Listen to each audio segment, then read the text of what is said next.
In this section, we're going to be looking at how we estimate the model parameters. So remember, we said the true regression line is y equal to beta 0 plus beta 1 x. Or we sometimes call this the population regression line. So if we want to estimate this line, we need to find estimates for beta 0 and beta 1. So we're denoting them beta hat 0 and beta hat 1. So ultimately in this section, I want to show you how to find beta hat 0, beta hat 1, as well as sigma hat squared. So consider this example here in figure 12.8. We have two lines. I've labeled one A and the other one is B. So these are possible regression lines with these equations here.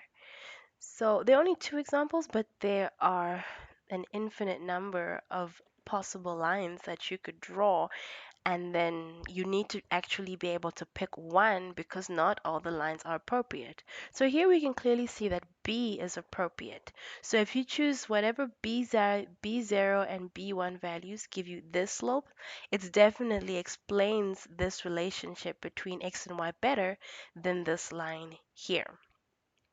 I'm going to show you how to find that B0, B1. Just note while B0 is the same as beta hat 0 and B1 is the same as beta hat 1. So you'll see that in the textbook they might not use beta hat 1 or beta hat 0, they'll use B0 and B1. So now consider this deviation from the line. So I've indicated in black. If you take this point, the deviation is from the point to the line B. So it's just that one. If I look at the deviation to line A, you can see it's much, much bigger. And actually, if I focus on almost any point, so the vast majority of them, you'll find that the deviation from line A is very large, but the deviation from line B is smaller. So ultimately, in order to pick a line of the best fit, hopefully you can see that intuitively, we want the deviations, that is the vertical distances, those epsilons, to be as small as possible. Because remember, see, the smaller ones are giving you this B here, but the larger ones are completely off. So you can just keep that idea in mind. We want those deviations to be small in order to pick the line of best fit. So we're not necessarily just going to work with the EIs directly, the epsilon i's. We're going to look at the sum of the squared deviations. You know, we do that a lot in stats. We're not going to use it raw, just the differences. We're going to square them. And then ultimately, we're going to try and minimize the squared errors or the squared deviations. So if I focus on this point xi, for example, if I go up from the line, I can go to the line and up to the value of yi, which is given there. So that's my yi that we got from the data. So if I have xi, my yi is assumed to have this model, which is beta 0, beta 1, plus this little bit here, which is your epsilon. So it's epsilon I, because it doesn't lie on the line. So you have that. But remember, the aim is to find a line, so values of beta 0 and beta 1, such that the sum of the square deviations, so if I square these deviations, it should be as small as possible. So this is how I'd calculate the deviation. So all I've done is I've rearranged this equation to find an equation for this deviation. So it's now yi minus b0 minus b1 xi. So as I keep on saying, the aim is now to minimize the sum of these squared values. So ultimately, you want to minimize this equation here. Now, the estimates that you get from solving this equation, which I'll show you just now, are called the least squares estimates of beta 0 and beta 1. They're called least squared because the manner in which you calculate them minimizes the squared deviation. So that's just a fancy name for the kind of estimate that it is. There are different kinds, but you will cover the different kinds of estimators in second year. So all you need to know is this particular way of calculating beta hat 0 and beta hat 1 gives you what is called the least squares estimate. So it's just a kind of estimate. So ultimately, we are going to now find what values of B0, B1 minimize this equation here on the right. So before we go into that, let's have a quick recap of how you do that in just a simple example from calculus. So if you wanted to find all the critical or stationary points of some function fx, you're going to find the derivative of that function and then make it equal to x to 0, and then you're going to solve for x. That'll give you all the critical and stationary points. So let's look at this example. We want to find the value of x that minimizes this equation. So as I said, the first thing you're going to do is find the first derivative with respect to x that you're interested in, and you get minus 2 plus 2x. And then in order to find all the stationary points, or the value of x where this equation is a minimum, we're going to set this equation to be equal to 0. So that means we have 0 equal to minus 2 plus 2x. If we solve for x, we get x is equal to 1. So we're saying that the minimum value for this equation is where x is equal to 1. And if we draw the graph, this is what fx looks like, and you can see that 1 is exactly where the minimum is. So this is the exact idea behind the way we're going to find beta 0 and beta 1 estimates. We want to take that equation, this one here, and we want to minimize it. We want to find the value of beta 0 and beta 1 that makes this thing a minimum.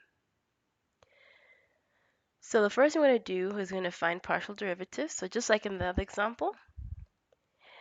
So remember here we're going to use a chain rule. We're going to want the partial derivative of b0 and b1. So let's do the first one. We want it with respect to b0. So remember, a partial derivative is just finding a derivative where you assume everything else is just a constant. That's really all that means. So my beta 0 is inside this function. We're going to use the chain rule. So this function inside, this gx, in this case it's a g beta 0, is this part inside from yi up to this beta 1 xi bracket, that part there. And then my function f is this thing squared, because you can just see it squared there. So if you take the derivative of the thing inside, that's yi minus beta 0 plus that thing, you get minus 1, the derivative of beta 0. So that's where that part comes from. And then if I find the derivative of this thing, so now just ignore what's in there. The derivative of that is your 2 times what's inside, and then the power becomes 2 minus 1, which gives you 1. So you can just do a recap of the chain rule if I went a bit too quick, but it's a direct application, nothing fancy. You'll do the exact same thing for your B1. Same partial derivative with respect to b1. So now you have these partial derivatives, and remember the next step is to set these equations to be equal to 0, which we've done here, and then we need to solve for b0 and b1 to obtain the least squares estimates. So what we've done so far, I've just copied that equation. I'm calling this one equation 1, and this one we're calling it equation 2. So let's start off by looking at that equation 1, which we've equated to 0. So all that I've done here, I multiplied everything by 1 over minus 2. So that's where this minus 2 disappears, because on this side it's just 0 divided by minus 2. And this whole term divided by minus 2 ends up with those being cancelled out. So that's how you end up with this part. You put in the summation inside each term inside the summation, and then that gives you this expression. So it's just a re-expression of equation 1. Now, if you look at this term here, B0 doesn't depend on I, so you can actually rewrite it as NB0.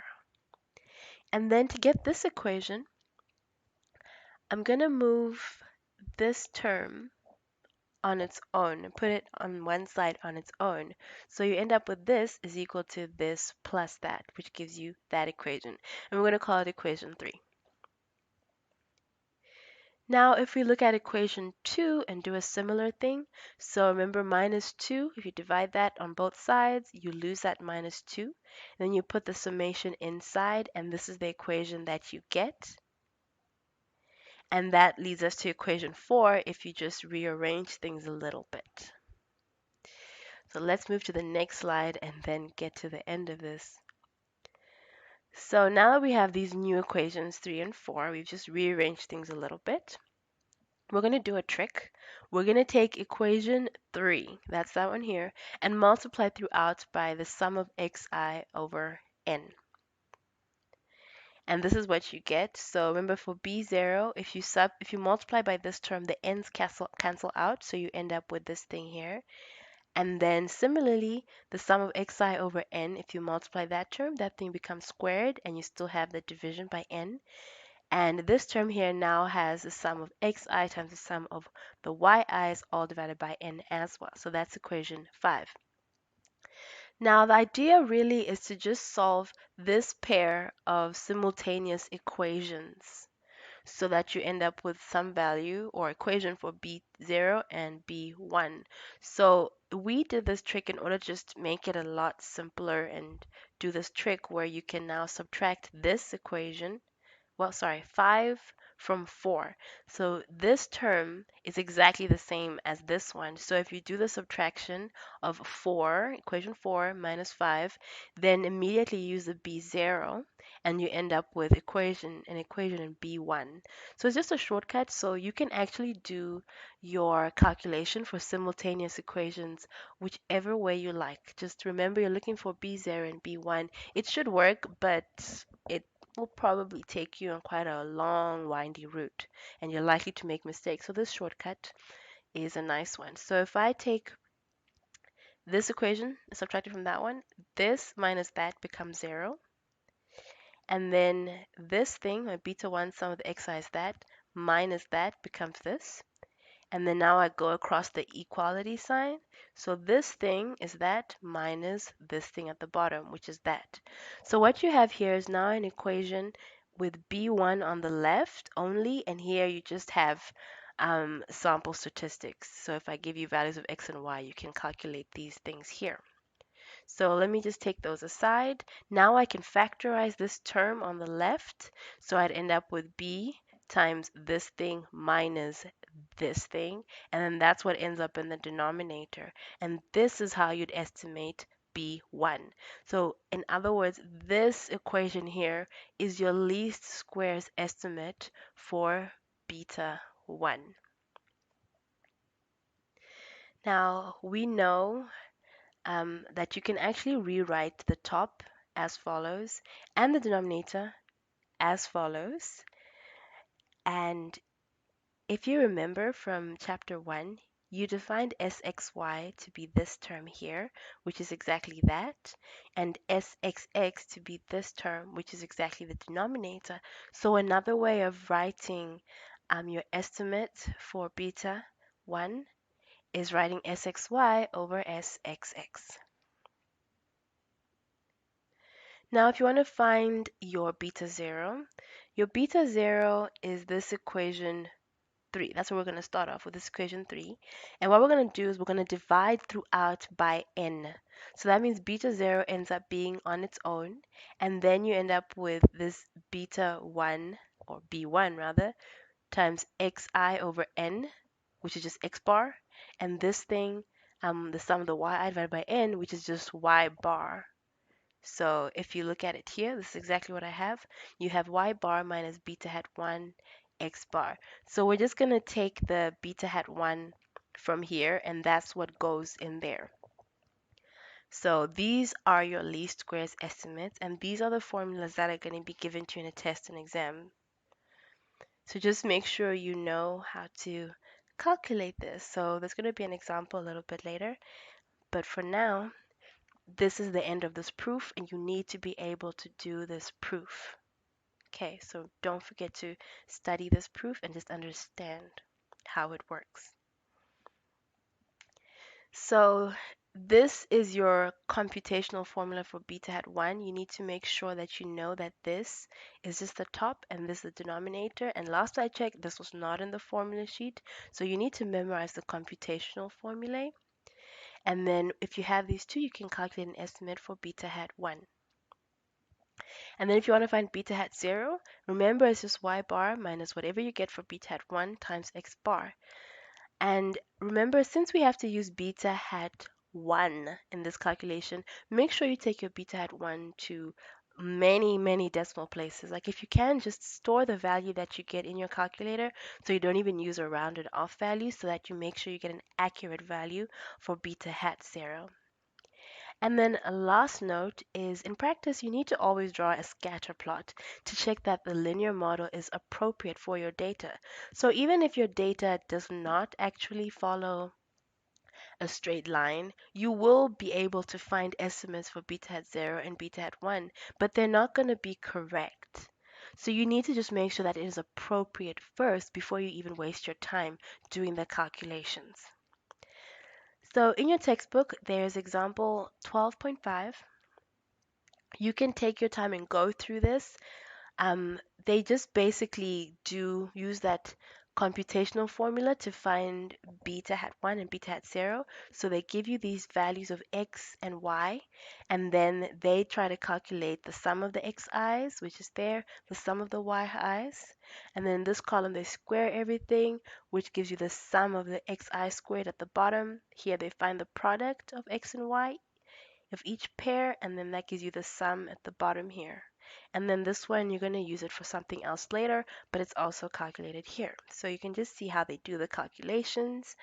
And then if you now want to find your beta hat 1, you just substitute in the formula. So just verify that you agree with what they have here.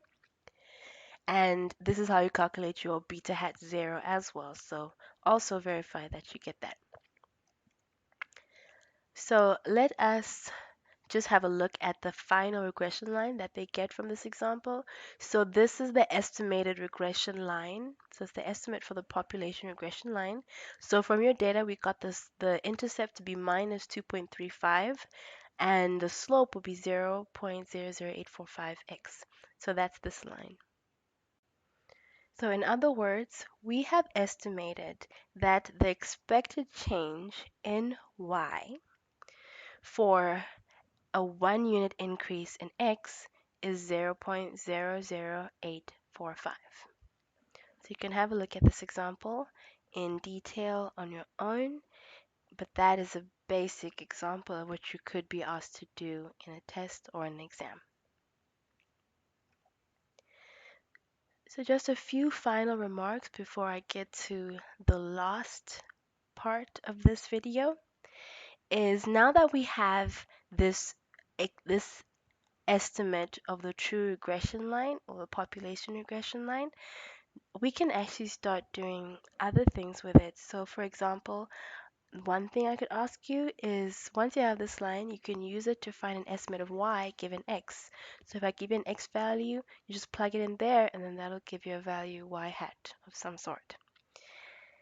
And then remember earlier we found that the expected value of y given x is just beta 0 plus beta 1x, which is exactly the same as this. So an estimate for this thing would be mu hat y given x. There should be hats here. Just note well, you can make sure you add that in your notes. That was a mistake on my part. So in other words, if I give you some value of x and you have the estimates for beta 0 and beta 1, you can actually find an estimate for mu hat y given x. And then it's just the exact same formula, okay? And thirdly, if you have this line, you can also use it to find and x given some value of y. So you just use it backwards. So if I plug in y in there, you can solve for x. So those are some of the few interesting things that you can do once you have a regression line. Now lastly, note well that when you have a least squares line, you shouldn't use it to make predictions for values of x that are far beyond the range of x values that you use to calculate the regression line. So if you look at this example that I have here, you can see that the data is from this value of x to about this value of x if you go down. So this is the range of the values of x. So if you focus on the blue line, that's the regression line that you would get for this data. But what if you wanted to make a prediction for some future value of x? Watch out for this. This is now what they call the danger of extrapolation. So this x value is somewhere outside of this range very clearly. So if you use the regression line and just extended it or extrapolated, that line would come up here and then this would be your prediction. But the thing with the regression line is you're only saying that the values in this range of x has a linear relationship following this line, but you don't know about values of x that are beyond this highest value. So it might not be a straight line. It could actually be a curve like this one, like this red line. So that means your prediction is going to be completely off. It's supposed to be here, but you got this one here by using the regression line. So it's not safe to use your regression line for values of x that are far away from your highest or lowest values. So just watch out for that. In practice, stay away from making predictions for values of x that are not in the original range of values that you use to calculate the regression line. Now, the last thing I want to show you is how to find an estimate for sigma squared or sigma. So remember, sigma tells you how far the data is spread out from the line. So if you had a small sigma, you expect all the points to lie close to the regression line. If you have a big sigma, then you expect that they will be more spread out from the line. So remember that sigma squared is assumed to be constant for any given value of x. So make sure your data lies more or less between two parallel lines about your regression line. Otherwise, you shouldn't be using a simple linear regression line if that doesn't hold. So let's just do a quick recap. So you remember we said that y given x star has a normal distribution and the variance is sigma for all values of x. So regardless of what x value, we found that the spread is exactly the same. So this is our spread that we're focusing on. But now remember, this sigma squared is just this the variance of your epsilon. That's the variance of your deviations. So this sigma squared is exactly the same. So hopefully it makes sense to you that when we're going to estimate our sigma squared, it's going to be based on the deviations because we can actually find deviations here. We can calculate them. So for example, if you focused on this point and this is our regression line, this you can think of it as an estimate of your deviation. Okay, so this is like an example of an epsilon. So that's your epsilon 1, 2, and so on. You can just keep on going. So you make sure you do it for each and every single observation. I've only done a couple here. So now I just want to introduce you to a new term. This is called your observed value. So that's what you got from your data set. That's what you observed. That's what you saw. And then this value is your predicted value. So if you had used the regression line that you calculated, let's say for x is equal to 3, this is what you expected. That's the line of the regression line. So sometimes we call this the fitted value as well.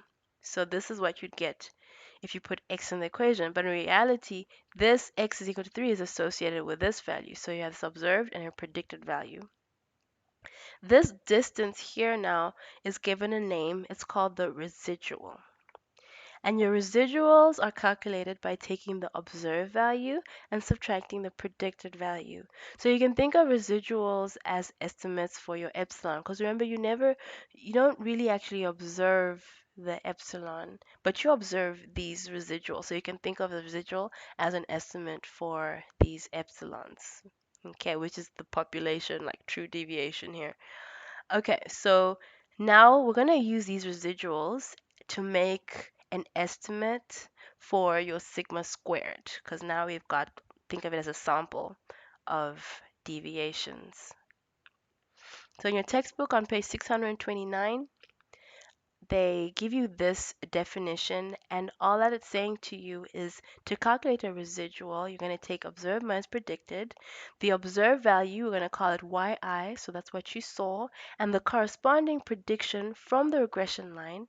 So in that case, let's say this is your regression line. We're going to call it y hat I. So remember, y hat I would be equal to beta hat 0 plus beta hat 1 times xi. Okay. So now this leads us to the estimate. So first we're going to define what's called SSE, and then we will look at the estimator.